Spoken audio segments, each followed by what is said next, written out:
The microwave clock blinked 2:17 a.m. when everything changed. I stood in my kitchen holding my phone, staring at an unread message from my landlord. Something about a late utility bill that I'd forgotten to pay. My thumb hovered over the screen, ready to swipe it away, when suddenly the phone vibrated in my palm. Incoming call. I glanced down at the screen, expecting to see unknown or maybe a spam number.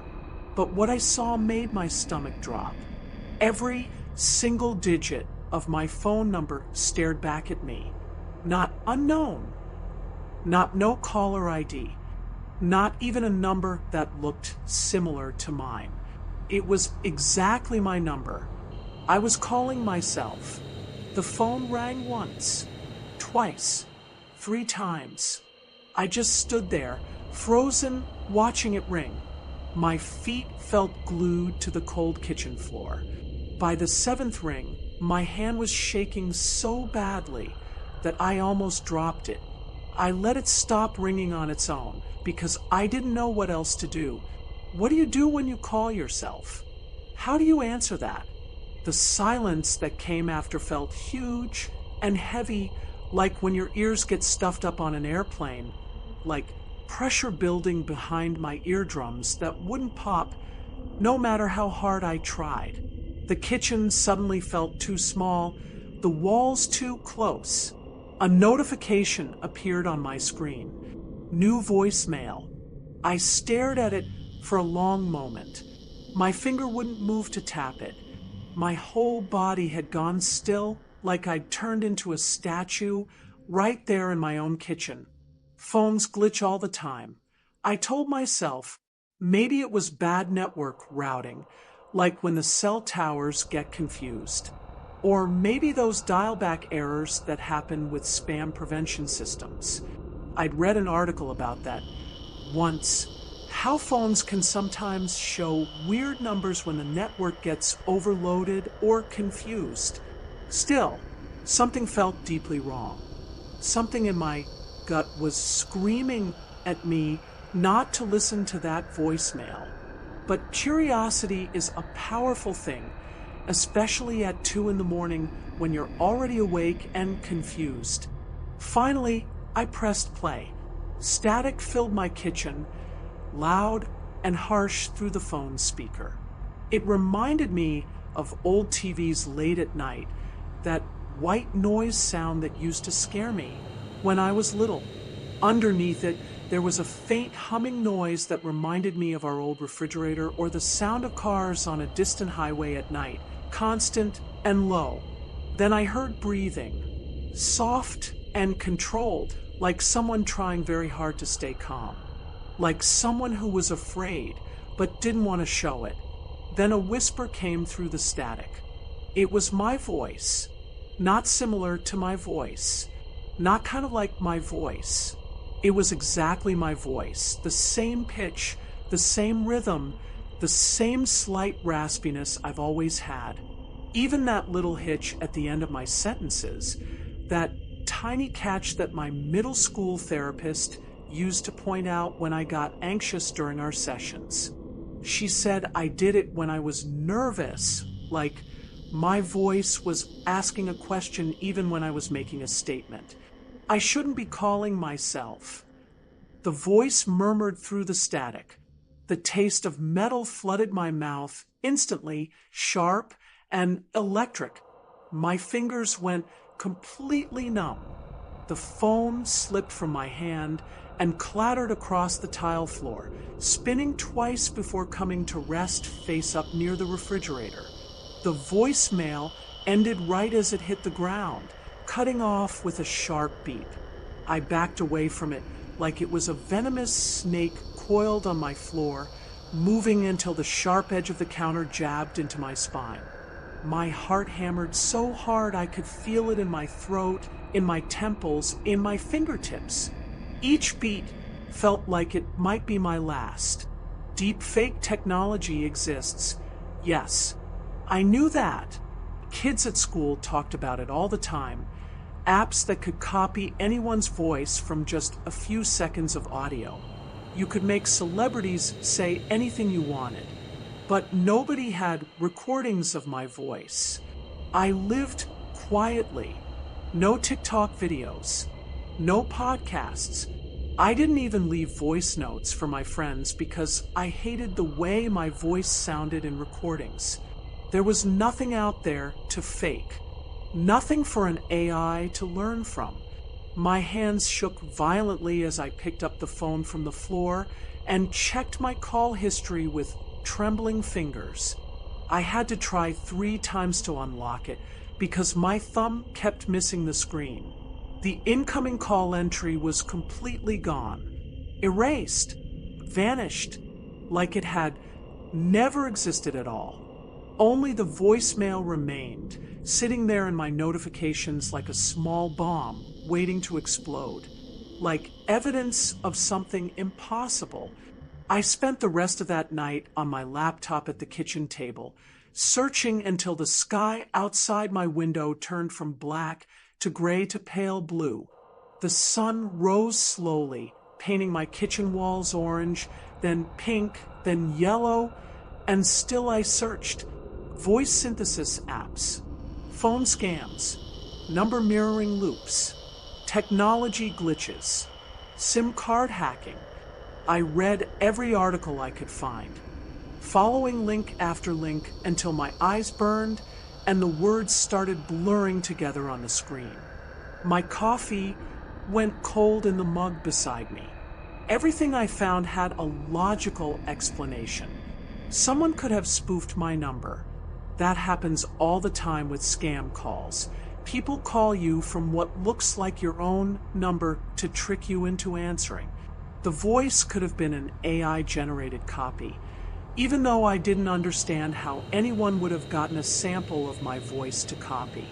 Maybe from a video someone took at school, maybe from a voice message I didn't remember leaving.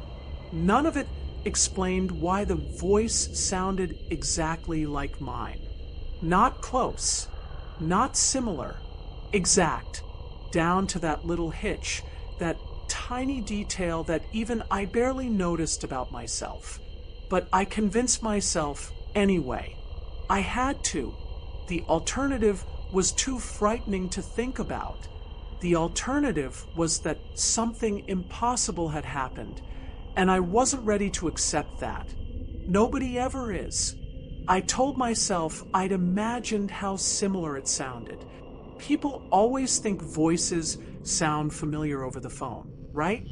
The connection distorts things, makes them seem different than they really are. Our brains are designed to find patterns, to recognize familiar things even when they're not really there. That's what this was. Pattern recognition gone wrong.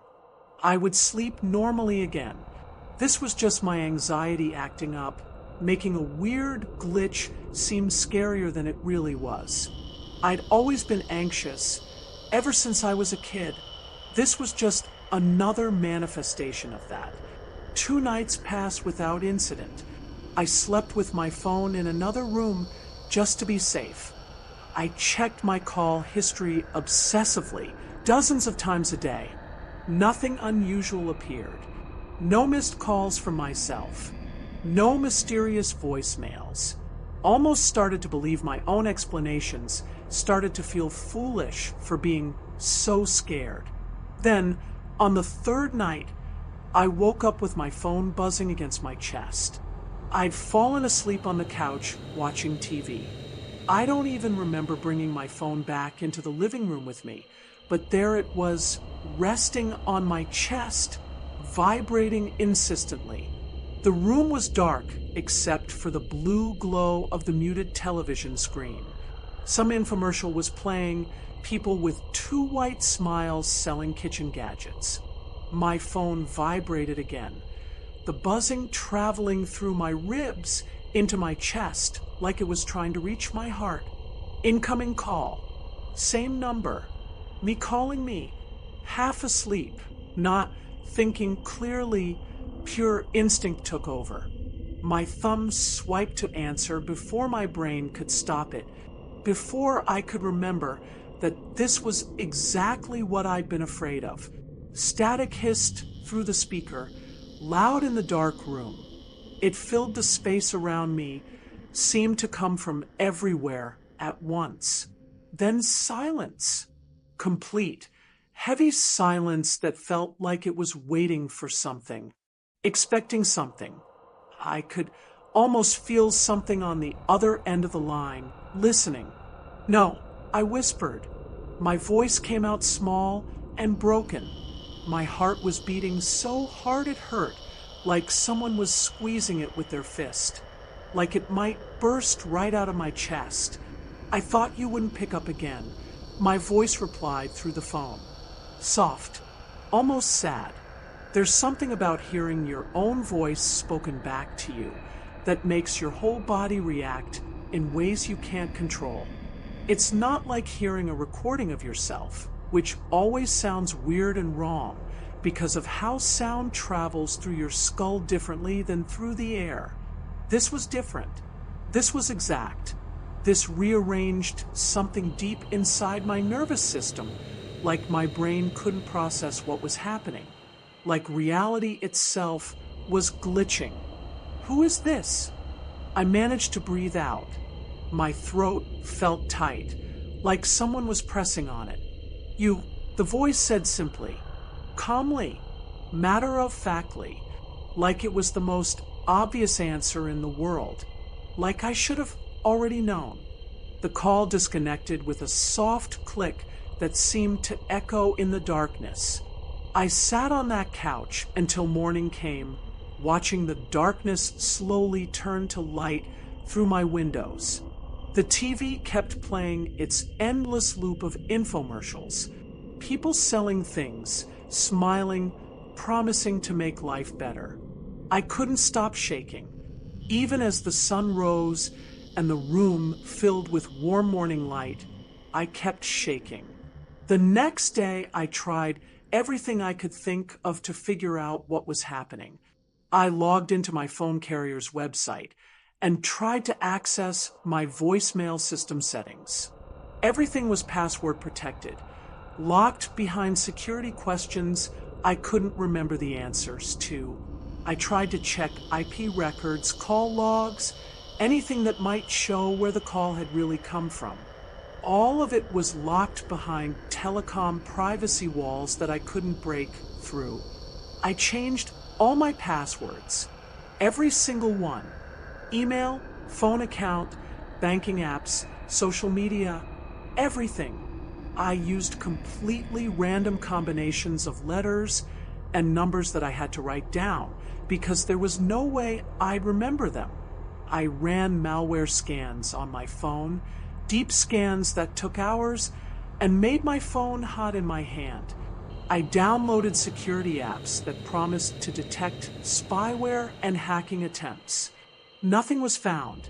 My phone was clean. No viruses, no suspicious apps, no signs that anyone had accessed it remotely. According to every security scan I ran, my phone was perfectly normal. I avoided sleep that night, forcing myself to stay awake through pure willpower and 3 cups of coffee. I sat at my kitchen table with all the lights on, watching the clock. I figured that if I stayed awake, if I stayed alert and conscious, maybe I could bypass whatever was triggering these calls. Maybe it only happened when I was asleep or half asleep, when my guard was down. At 2:17 a.m., the call came anyway. The phone was sitting on the table in front of me, screen facing up. I watched it light up with the incoming call. My own number. Again, the phone buzzed against the wood of the table, loud in the silent kitchen. I didn't answer.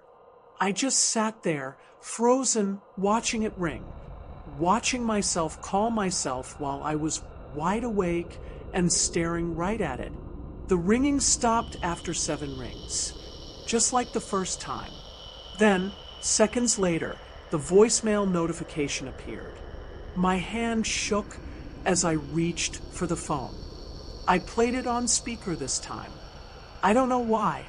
Maybe I wanted to prove to myself that it was real, that I wasn't imagining things. You left your bedroom light on. My blood went cold so fast that my hands went completely numb. The phone almost slipped from my grip. Those 6 words, spoken in my own voice, calm and casual, like we were having a normal conversation. But I hadn't been in my bedroom. Not all night. I'd stayed in the kitchen, determined to stay awake, to stay in one spot where I could see everything. I stood up slowly, the chair scraping loudly against the floor. My legs felt weak as I crept down the hallway toward my bedroom. Each step felt like it took forever. The hallway seemed longer than usual, stretching out in front of me. Light spilled out from under my bedroom door, a yellow glow against the dark hallway floor. I hadn't left it on. I was absolutely certain. I hadn't even entered the bedroom that night. I'd been in the kitchen since sunset, preparing myself, staying vigilant. Another voicemail notification beeped behind me. The sound made me jump, my heart leaping into my throat. I turned around slowly, walked back to the kitchen, picked up the phone with shaking hands. Don't ignore me. Just 3 words. But something about the tone made my skin crawl. It wasn't angry. It was patient, like it had all the time in the world, like it knew I couldn't escape. Back in the hallway, the bedroom door handle turned slightly, just a small twitch, like someone was testing it from the other side. I could see it moving in the dim light, the metal glinting. I ran to the bathroom and locked myself inside. I stayed there until sunrise, sitting on the cold tile floor with my back against the door, phone clutched in both hands. Every small sound made me flinch. The house settling, pipes creaking, normal sounds that suddenly seemed threatening. When light finally started coming through the small bathroom window, I gathered enough courage to check the apartment. Nothing was missing. No signs of intrusion. The front door was still locked from the inside, chains still attached, windows still latched. Everything was exactly as I'd left it. But when I checked the voicemail timestamps later that morning, they aligned perfectly with moments when I'd been in the kitchen. The calls had come while I was wide awake, fully conscious, sitting at the table. There was no confusion, no half-asleep state to blame it on. My phone never rang when I expected it, only when I was already holding it or when it was close enough to touch, as if the calls required me to be near it, as if something needed physical proximity to reach me. Or maybe, I thought with growing horror, as if something needed me to be half aware, caught between attention and distraction, conscious but not fully present. I got a new number the next morning. I went to the phone store as soon as it opened, barely waiting for them to unlock the doors. The employee looked at me strangely when I insisted on a completely new SIM card, not just a number port. I wanted everything new, everything fresh, no connection to the old number at all.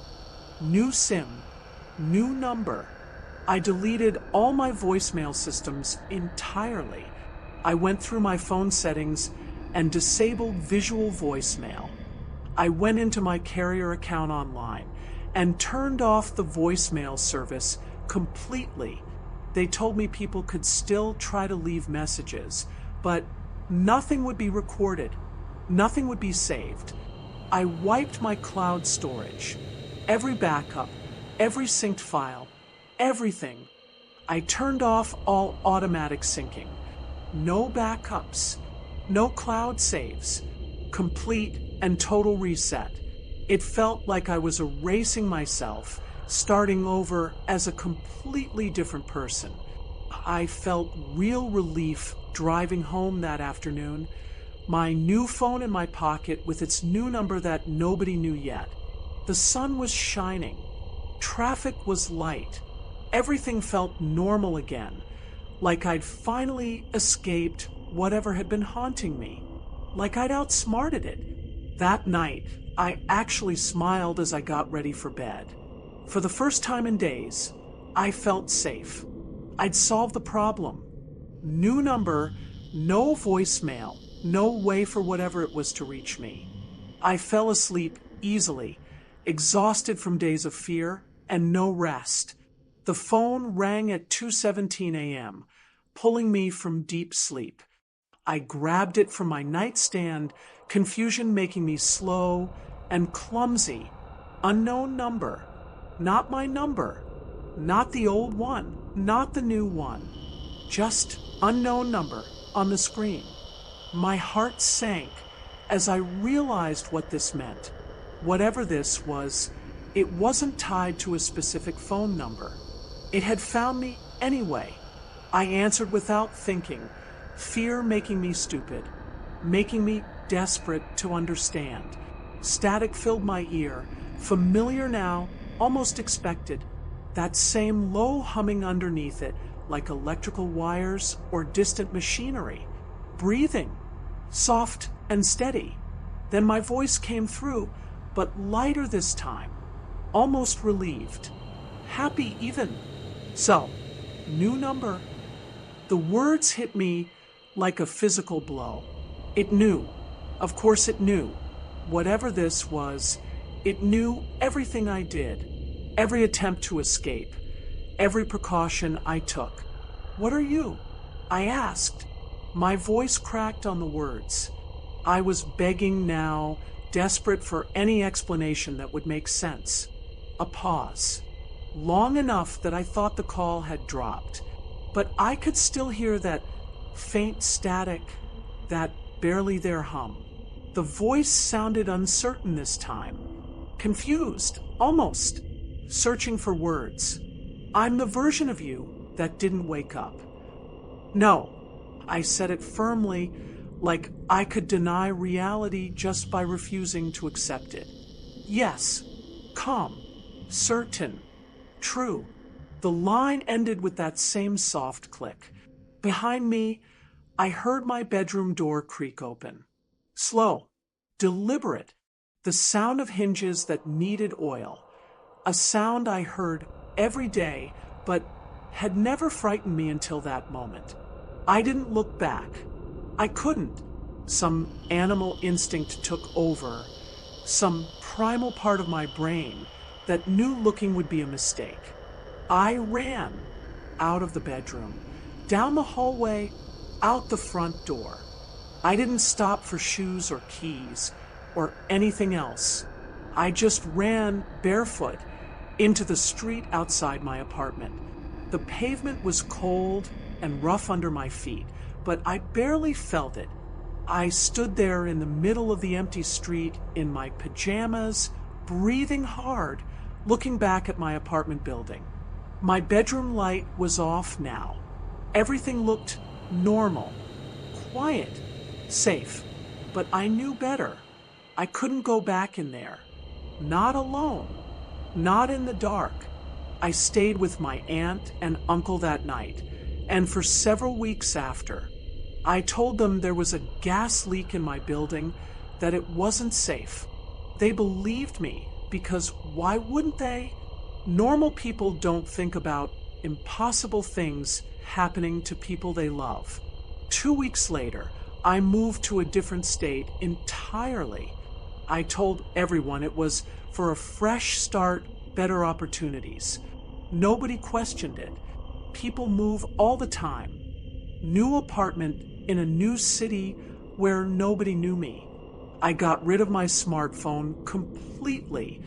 I bought a basic flip phone, the kind that only makes calls and sends simple text messages. No apps, no internet, no voicemail system at all. When people called and I didn't answer, They got nothing. Just ringing, then disconnection. No recording apps on any device I owned. Total silence. Total disconnection from anything that could record or replay my voice. I thought I was safe. I really did. For the first time in months, I felt like I could breathe normally again. Months passed without incident. No strange calls. No mysterious voices. No impossibilities reaching through technology to touch me. Life became normal again.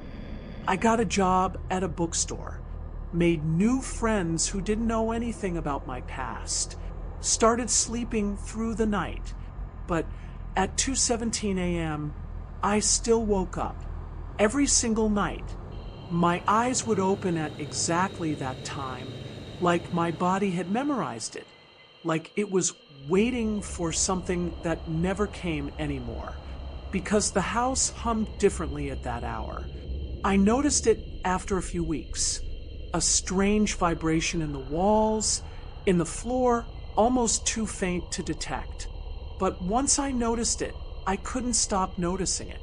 Something vibrated faintly in the kitchen at that exact time every night, like a phone was receiving a call it couldn't answer, like something was trying to reach through, but couldn't quite make the connection. Once, about 3 months after I moved, I found my flip phone's battery completely drained when I woke up in the morning. It had been fully charged when I went to bed. I was absolutely certain of that. No usage history in the simple call log. No text sent or received. No calls made or answered. Just dead power, like something had used all the energy during the night. I got a new phone. Same thing happened a week later. I began researching sleep disorders obsessively. I spent hours at the library reading medical journals and psychology textbooks. Sleep paralysis, where you wake up but can't move, and your brain creates terrifying hallucinations. Micro-sleep hallucinations, where you dream while partially awake. Self-generated auditory simulations, where stress makes your brain create sounds that aren't there. The brain is capable of creating incredibly convincing illusions during times of extreme stress, the books told me. A theoretical explanation emerged from all my reading, something that made sense in a scientific way. The calls never came from outside. They never came from another person or some malicious hacker. They came from within me, from my own mind, my own subconscious voice creating a loop, my unconscious mind splitting into alternate identities, trying to communicate with my conscious self. Dissociation, they called it, when trauma or stress makes your sense of self fragment into pieces. A psychic feedback loop, where my stressed brain created an imaginary threat to explain anxiety that had no real source. It made sense. It fit with everything I'd learned about psychology in school. The human mind is capable of incredible things, including deceiving itself completely. Except phones don't dial because of subconscious hallucinations. Real phones with real numbers in the real world. Batteries don't drain because of stress. Voicemails don't appear on actual systems because your brain is playing tricks. Yet every time I tried to find proof, it vanished. I called my old carrier weeks after I'd moved, asked them to search their systems for the voicemails I'd received. They found nothing. No recordings on their servers. No logs of unusual calls. No evidence that anything unusual had ever happened to my account. All evidence erased itself except my memory. And memory, I was learning, was the least reliable form of evidence. Memory could be changed, distorted, invented entirely by a brain under stress. I began recording myself while sleeping, I set up an old tape recorder next to my bed, the kind that uses physical cassette tapes. Nothing digital, nothing that could be hacked or manipulated. Just simple magnetic tape recording whatever sounds happened in my bedroom. Weeks of recordings. I listened to them every morning while eating breakfast. Nothing unusual, just me breathing, sometimes moving in my sleep. The occasional sound of a car passing outside. Normal night sounds. Until I listened more carefully, really carefully, with headphones, the volume turned all the way up. There was faint breathing in the background of every tape, almost impossible to hear unless you were really listening. Breathing with my exact cadence, my exact rhythm, the same pattern of inhales and exhales. But I was alone in the apartment, completely alone. I'd made absolutely sure of that. I'd checked every closet, every corner, under the bed, inside cabinets. I'd had the landlord change all the locks. The breathing was on the tapes, but nobody else was there. One night, exhausted from weeks of broken sleep and constant fear, I decided to try something different. I would stay awake all night, and I would face whatever this was directly. I sat cross-legged on my bedroom floor, lights on, staring at the wall, watching the small clock I'd placed there, the kind with hands that tick audibly, analog, simple, real. The ticks counted down to 2:17.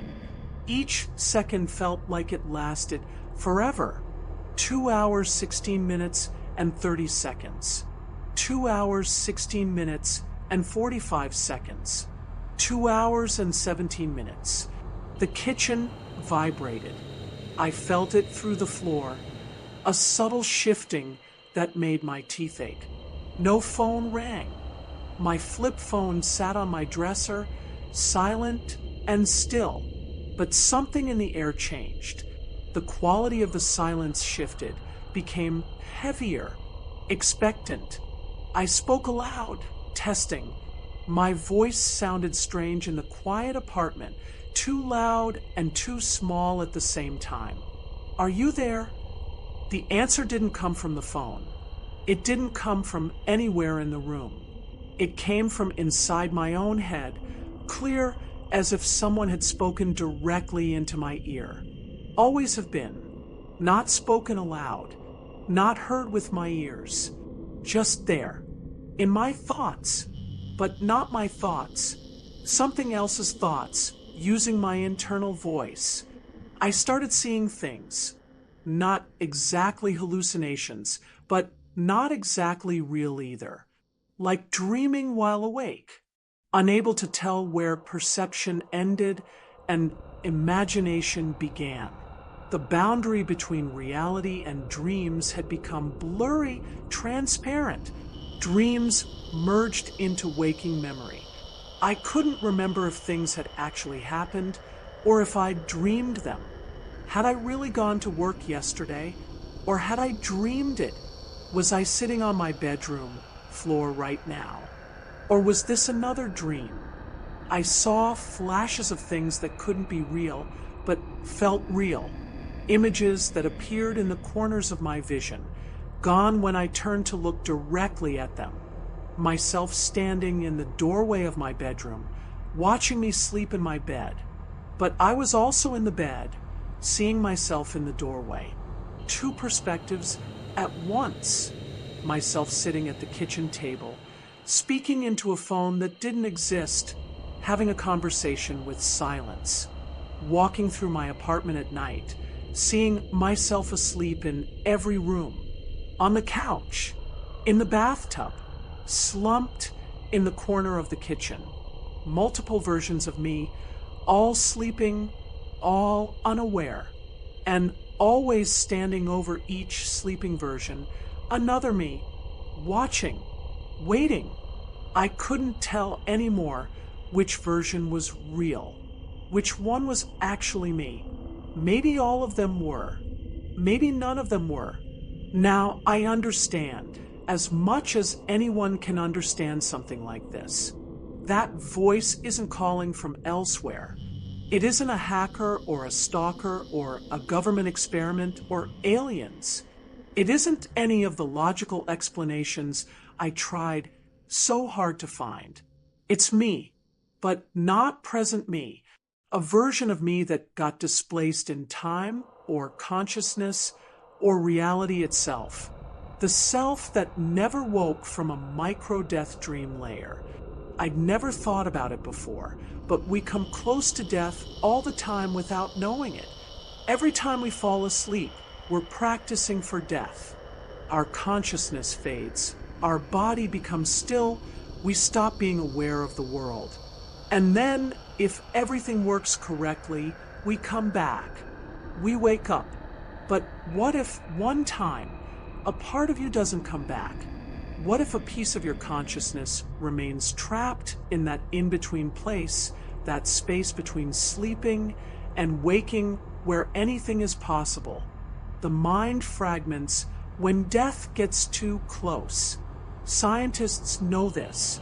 People who've almost died talk about it all the time. Seeing themselves from outside their bodies. Feeling like they're in multiple places at once. Watching themselves from a distance. Some personalities make it back to the waking world when the body surfaces from near death. They return to normal life, resume their existence, never knowing how close they came. Some remain trapped, caught in between, aware, but unable to fully return. I didn't split physically. There aren't two of me walking around. I split cognitively, mentally, consciously. A piece of my awareness broke off and couldn't find its way back. My caller is the part of me that remained awake when my body returned to the surface, a conscious entity with no sensory input except electromagnetic echoes. No eyes to see with, no ears to hear with, no body to feel with. Just awareness floating in some space I can't even imagine. Electronics become gateways for it. Phones, recordings, anything that can carry electrical signals. At certain times, when the barrier between waking and sleeping is thinnest, it can reach through those gateways. It can use them to touch the physical world for just a moment. It can only reach me when I'm half awake, when I'm disoriented, caught between sleep and consciousness, not fully present in reality, when my awareness is soft enough, permeable enough to hear both sides of existence at once. Every call has been an attempt to merge, to reunify the split pieces of my consciousness, to become whole again. And if that happens, when that happens, I won't be alone anymore. The fractured piece will rejoin the whole. But I also won't be whole in the way I used to be. I'll be something different, something that has existed in both worlds, something that knows what it's like to be trapped between sleep and waking forever. I don't know if I'll still be me, or if I'll be both versions of me at once, or something else entirely. Now, I live carefully. I don't use phones anymore. Not smartphones, not flip phones, nothing. If people need to reach me, they can write letters or visit in person. Most people don't bother. I'm okay with that. I don't sleep near electronics of any kind. No clock radios, no computers, no tablets. Nothing that carries electrical current enters my bedroom. I use candles for light and an old wind-up alarm clock to know when to wake up. I carry analog clocks, wind-up watches, mechanical tools. Everything in my life is physical, tangible, disconnected from electrical grids and wireless signals. But I still wake every single night at 2:17 a.m. My eyes open at that exact time no matter how tired I am or how deeply I was sleeping, like my body is programmed, now, stuck in a loop it can't escape. I still feel the vibration that isn't there. A humming in the walls, in my bones, in the air itself. Sometimes I think maybe it's not that the vibration isn't there. Maybe it's always been there, and I just notice it now. Maybe everyone feels it, but they don't pay attention. And sometimes on the worst nights, I hear my own voice whispering from the darkness near my bedroom door. Close enough that I should be able to see whoever's speaking, but there's never anyone there. Soon, we won't have to call anymore. The voice whispers. Patient, certain, like it's a promise that will definitely come true. Just a matter of time. I don't know what happens when that day comes. When the barrier finally breaks down completely and the two parts of me can finally merge without needing phones or electronics or the specific moment of 2:17 a.m. I don't know if I'll stop being me, if I'll become something new, if I'll finally understand what's happening, or if I'll just stop existing in any meaningful way. All I know is that every night the voice gets a little clearer, a little closer, the distance between us shrinking slowly but steadily. And sometimes in that moment right before I fall asleep, I feel myself in two places at once. Here in my bed, eyes closing, drifting away, and somewhere else, somewhere dark and empty, eyes wide open, waiting. The merge is coming. I can feel it. Maybe tomorrow, maybe in a year, maybe it's already started, and I just don't fully recognize it yet. My name is Ms. Nightveil, and this is my story. If what I've told you feels familiar, if you've ever received a call from yourself or heard your own voice when nobody else was there, then I'm sorry. I'm so sorry, because it means you're like me. It means a part of you got left behind somewhere, and now it's trying to find its way back. And if this story followed you into the dark, if you find yourself thinking about it at night, when you should be sleeping, be careful. Be so careful. Pay attention to what answers when you think you're alone, because maybe you're not as alone as you think. Maybe there's a version of you out there, or in there, that's been trying to reach you for longer than you know. I'll see you in the veil, where the lost parts of ourselves wait in the darkness between sleeping and waking, until we meet again.